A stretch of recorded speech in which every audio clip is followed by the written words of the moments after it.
హరి ఓం. సర్వజీవోభ్యో నమః, సర్వదేవోభ్యో నమః, సర్వగురుభ్యో నమః, సర్వేశ్వరోభ్యో నమః. హరి ఓం తత్సత్.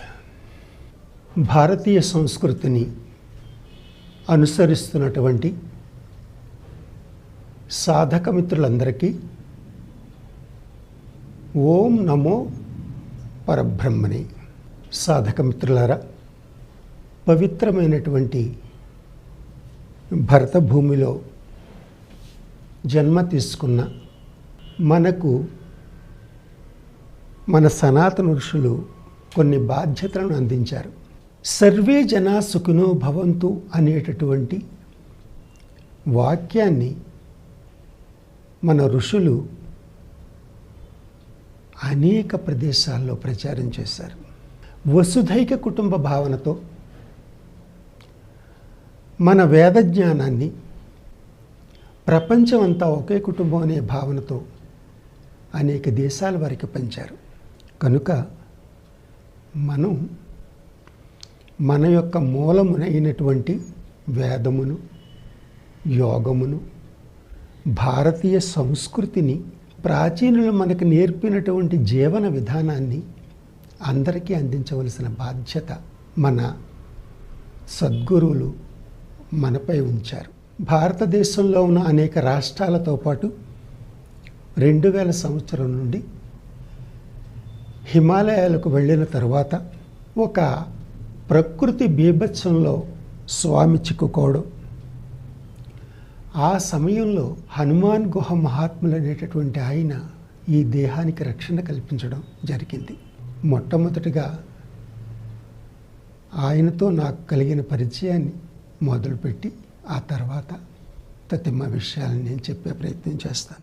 హిమాలయ మహాత్ముల యొక్క సాధనలకు మనకు ఎంత భేదముందో 12 సంవత్సరాలు నేను పరివ్రాజక దీక్షలో భారతదేశం అంతా తిరిగి హిమాలయాలకు వెళ్ళిన తర్వాత హనుమాన్ గుహ మహాత్ముల్ని కలిసిన తర్వాత నాకే విషయం చాలా స్పష్టంగా తెలిసింది.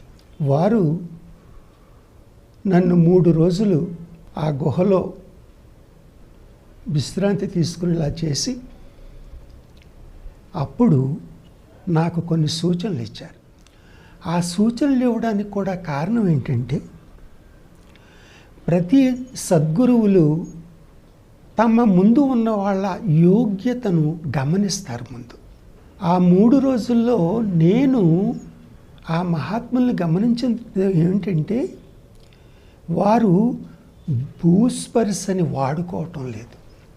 మనం ఎక్కడికన్నా నడవాలంటే భూమి ఆధారంగానే నడుస్తూ ఉంటాం, కానీ వారు దానికి భిన్నంగా ఉన్నారు. ఏమిటా అని ఆలోచించినప్పుడు అర్థమైంది. అప్పుడు ఆయన నాకు చెప్పిన మొట్టమొదటి మాట ఏంటంటే, నేను తిరిగి వస్తున్నప్పుడు, నీవు హిమాలయాల్లో గంగానదీ తీరంలో దత్తాత్రేయ ప్రతిష్ఠ చేయమని చెప్పేసేసి వారు నాకు సూచన చేశారు. అప్పుడే నాకు అర్థమైంది, పరివ్రాజక దీక్షలో అనేక వందల మంది మహాత్ముల్ని, అనేక సాంప్రదాయాల వారిని నేను కలుసుకోవడం జరిగింది.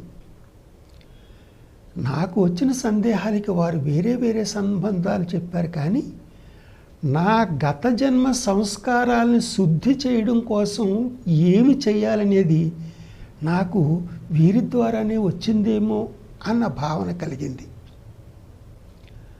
ఆ తర్వాత సూచన ప్రకారం నేను ఋషికేశ్లోని త్రివేణి ఘాట్ దగ్గరగా గంగానదీ తీరంలో ఉన్నటువంటి గంగేశ్వర భజరంగ మహాదేవ మందిరంలో వటవృక్ష ఛాయలో దత్తాత్రేయ స్వామిని ప్రతిష్ఠ చేయడం, ఆ తర్వాత నా సాధనలో అనూహ్యమైన మార్పులు రావడం కూడా జరిగింది. ఆ తర్వాత సద్గురువులు, హిమాలయ మహాత్ములు, వారు వారి సాంప్రదాయాన్ని చెప్పడానికి ఇష్టపడరు. తమ దీక్షానామాన్ని కూడా వ్యక్తం చేయడానికి వారు ఇష్టపడరు.